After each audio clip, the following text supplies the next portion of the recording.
It is 3 o'clock and we're all craving something sweet. So I thought, you know what? It's strawberry season. We had strawberries in the fridge. Why don't I make strawberry cobbler? But not just any strawberry cobbler, grandmother strawberry cobbler. Unlike many cobblers, it is not cake-like or biscuit-like topping. And so I am so excited to show it to you today. So excited. And I hope your family will love it as much as we do. We're going to start out by cutting strawberries, and we need 3 cups.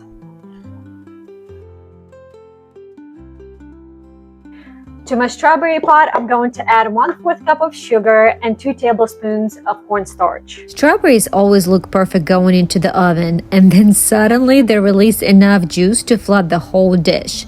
That's why a little bit of cornstarch is what turns it into that thick, old-fashioned cobbler feeling that tastes like summer. For a crumble topping, all we need is 7 tablespoons of butter. We're going to need 1/4 cup of powdered sugar, 1 cup of flour, a pinch of salt, and a splash of vanilla. You want the butter fully coated in the flour until crumbles start looking like this. Those crumbles I would give cobbler that soft, buttery topping with crisp, golden edges once it bakes.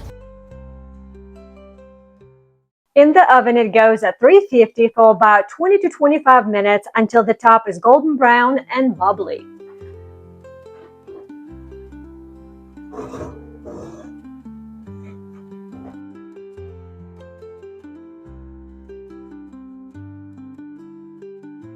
Don't let the simple ingredients fool you. This tastes like the kind of cobbler a grandmother would pull out of the oven after Sunday dinner. The strawberries turn thick and glossy under that soft buttery cobbler topping, and it pairs perfectly with a scoop of vanilla ice cream. So this is it, my friends. From our kitchen to yours, see you in the next recipe.